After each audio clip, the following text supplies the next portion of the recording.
ยังจะไปป่าเหมือนนี้เลยทุกคนเลยนี่เขาชานกับพวกคือที่อยู่เป็นเดือนกินข้าวกับยังแล้วนางกินทุกคน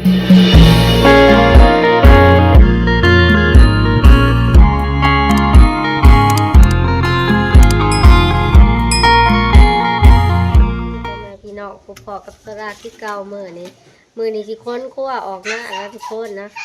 ค้นโต๊ะห้ากระเซ้าค้นเครื่องขั้วออกเมื่อไหร่เมื่อหน้าผู้ฟรีเต็มรถบอเบิร์ดรอบที่2จังสิเบิร์ดเนาะเครื่องคล้องมันลายผู้เต็มหลังรถแล้วเขาจะสิออกเมื่ออยู่หน้าเห็ดอยู่เห็ดกินอยู่หน้าเนาะคนเพราะว่าฝนมันตกเลยเนาะหน่อยก็ตกกะตกโมงกับผมมีเวลาค้นเครื่องเมื่อนี่โอ้ป๊าดฮะเครื่องเต็มโหลดเลยเนาะยังบ่เบิดดอกสิเขามาเอาใหม่อีกนะแม่เราเก็บไว้โอ้ตะจอยเราย่างก่อนนะทุกคนพอเราสิเมื่อค้นเครื่องซอยนะเราดูเลยโอ้เราย่างเอาตะจอยเพราะว่าหน้ามันกับบริไกลเนาะแม่พี่น้องมื้อนี้เจ้ามายังมื้อนี้มาไปหากระปู สิไปหากระปูแม่ข้างเฮาอันนี้หอดเที่ยงหน้าแล้วเพิ่งน้ำเพิ่งทานโหจะจอยฮะกระย่างมาหอดเฮ้ยย่างริ้วปับพี่น้องเลยแล้วสิมาพ้นเครื่องลงซอยสระเนาะตอนนี้สระหอดเที่ยงเลยดิ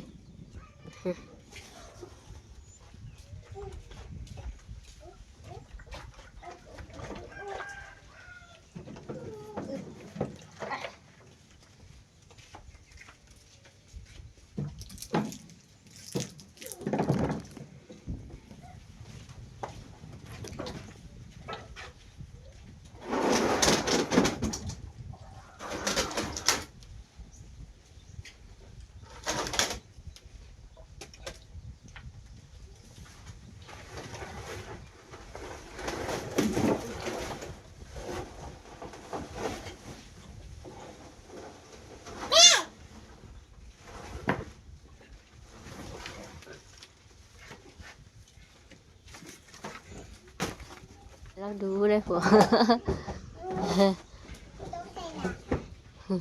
เราคนซอยโอ้กระตาเครื่องคั่วเนี่ย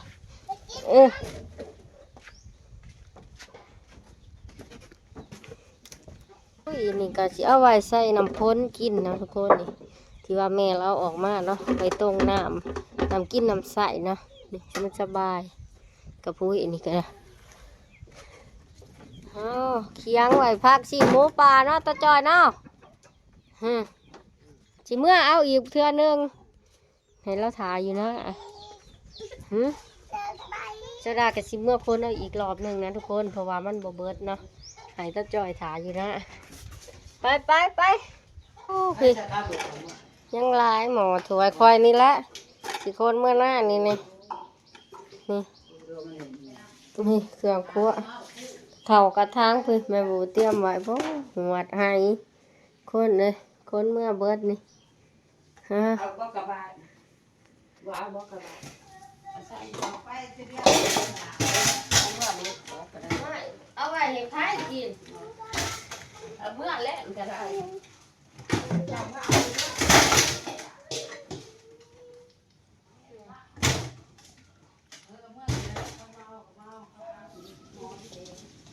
อ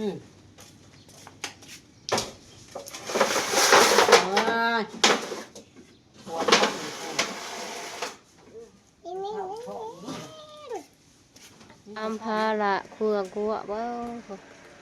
ยังหลายังข่าวสารอีกพี่น้องเลยนี่เนี่ยก็สิไปผู้เตรียมของกินสิคืนป้าแล้วบ่าวเฮียงมือนี่สิคืนป้าให้สิไปป้าเหมือนนี้เลยทุกคนเลยนี่ข่าวสารกับพวกคือสิอยู่เป็นเดือนเนี่ย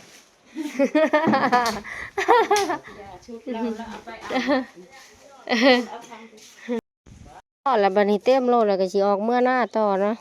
เท่าจ้อยถ่ายอยู่ไปบัดนี้มาค้นไปอีกพาดยากะมาอาจสิขึ้นป่าน้ำบ่เฮี้ยงโถไปเพิ่นยกข้าวสารให้เลยซะ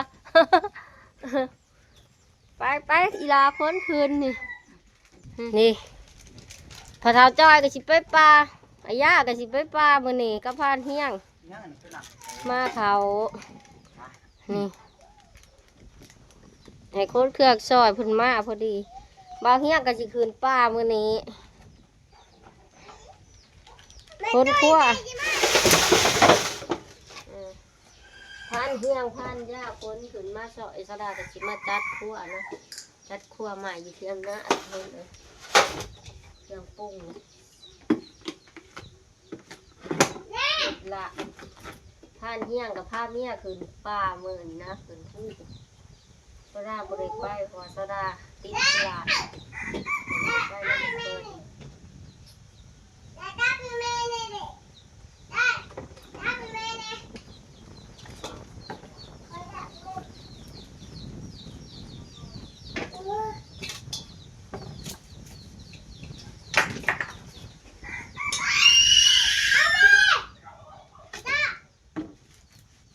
ิ่นสิแล้วนะทุกคนร้านขั้วเป็นขั้วใหญ่กว่าขั้วเลย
จัดขั้วเลยแล้วเรียบร้อยนี่สวยบวงแม่โบแล้วย่างกบลงข้าวย่างกบแห้งนี่ได้มาแต่ผู้กบมาย่างหลังจากที่เฮาคนกองจัดเทียงไว้เรียบร้อยสดากับสิผ้าน้องไข่มุกกับทิตามาพูดกับปูเลยทุกคนเนาะไปเป็นรอเบิ่งว่ามันสิออกอยู่ว่ากระปูเพราะว่าฝนตกย่านว่ากระปูมันออกมาขวดควายใหม่นะทุกคนสดาที่รอเบิ่งบ่ฮู้ว่ามันสิมีหรือบ่เนาะ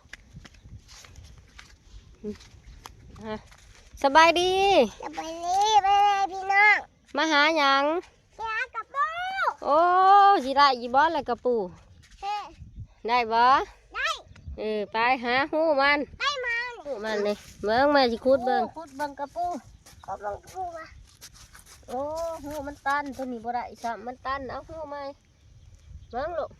เบิ่งสิขุดเบิ่งนี่เบิ่ง เอาปูก่อน มันสิดีบมือ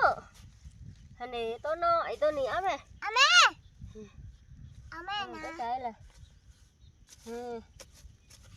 นี่อันนี้กระปู ลูกมันทุกคนตัวนี้ลูกมันเอาใส่คอง แม่มันเอาใส่ เอาใส่คองมันสิครบมือนี่ได้ละ1โตดีมันอยู่ในคันแท้มันสิมีอยู่บ่ย่านคันขาดอยู่คูดคันพ่อใหญ่ตัวนี้เบิ่งแม่เบิ่งมีบ่ มี โอ้เบิ่งแม่สิคูดเบิ่ง นั่นเห็นอะไร เบิ่งแล้วแม่สิคูดมา เอาไปสิน้อง เพราะว่าฝนตกใหม่กับปูมันขวดค่ะมันสิขวดหูตื่นนะทุกคน ไปพี่น้องนี่ ตามาเบิ่งกับปูพี่ ไหนอะไร นี่ฝนตกใหม่ว่ะกับปูมันออกขวดควายใหม่นะจ้าก็เลยสิมาคูดเอาไปเห็ดกระปูดองไปจีกิน ไปจีไปกินเขาอร่อยได้ยังไง อร่อยปะ อะไรมาก โอ้ตันแล้วบ่ได้ตัวนี้บ่มาน หาหูใหม่ก่อนได้ยัง นี่ค่ะ ได้เครียด แม่ โอ้เอาใช้คองเอาใช้คอง ไม่ใช่ครับ เนี่ยพี่น้องทีหน้าของเชรามือพ้นตกน้ำโหกเบิดมามือนี้มันกลืนกินเบิดน้ำแห้งคือเก่าเนาะเพราะว่าพ้นเฮากระตกแห้งเธอเดียวเนาะโอ้ทีหน้า อย่าอย่ากบนะไม่จับกบ จับกบจับเก็บบ่ได้กระปูสามทุกคนเลยมันบ่ขวดควายเนาะสดาเลาะหาแล้วมันบ่มีกระปูบ่ขวดควายบ่เห็นควายมันหยาดมันลงอยู่น้ำนองแหละเนาะบ่ได้ฮาสิกินคือแรงกับหยังกระปูบ่ได้เลยนี่มีไผอยู่บ่าวเฮียงเสาต้อยเสาเกี้ยงคืนป่ามือนี่ทุกคนมีแต่พอเฒ่าจ้อยอยู่น้ำห้าวมือนี่พอเฒ่าจ้อยก็สิไปมืออื่นไปป่าบ่ฮู้ว่ามื้อแรงเสียดหยังสู่เรากินมาหากระปูก็บ่ได้ไปขึ้นอังอยู่กินข้าวกับหยัง เราหนักอยู่ทุกคนนี่สิเราบริงินสราถามเราสราสีเห็ดแนวกินชูเรากิน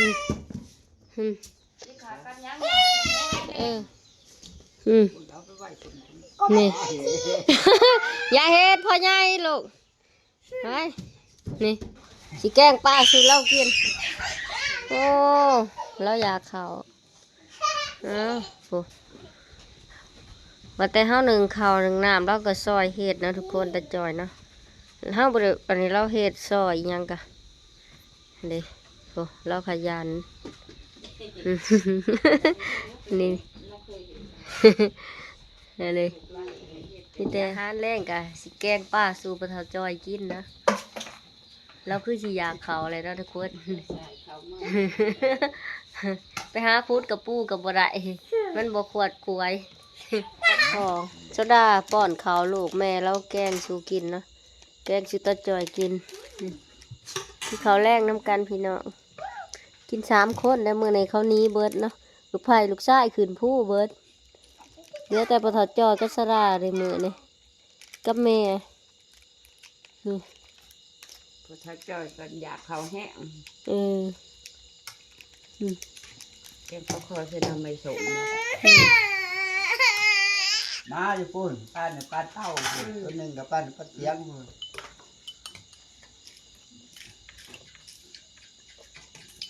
มันก็หอมไม่เอาไป ปั้นขายปั้นกันบ่ตะโคตตะคู คือเมื่อยทางกูทางดุ มันบอกว่า มันเอาป้าเป็นหมาเอาป้าไข่เขามีก็ได้อยู่แล่นทานหนาเขาครับได้ประทับ เราแลกกันพี่น้องว่าที่ได้กระปูมาตั้งหัวใจกล้าขึ้นมาได้บ่มีลูกกระปู การโดนข้าวถือก้มห้าตัวใหญ่เขาวันตาย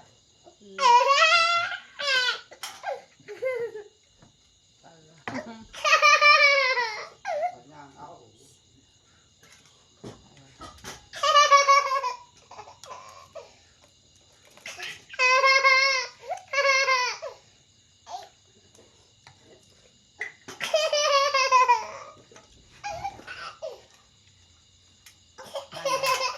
อิ่มเลย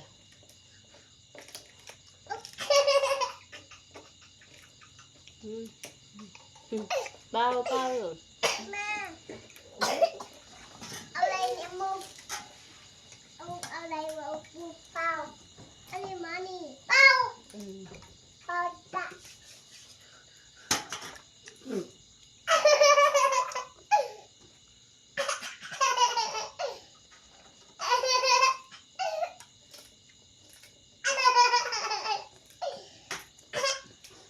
อิ่มแล้ว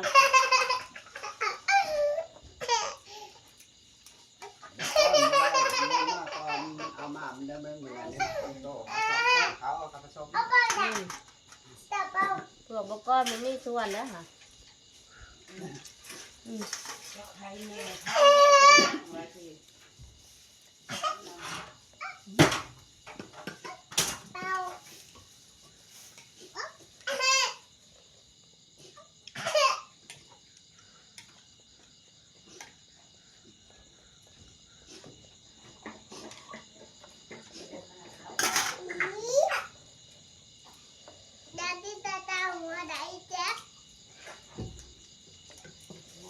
เขาก็เลิก ได้มันมันตาย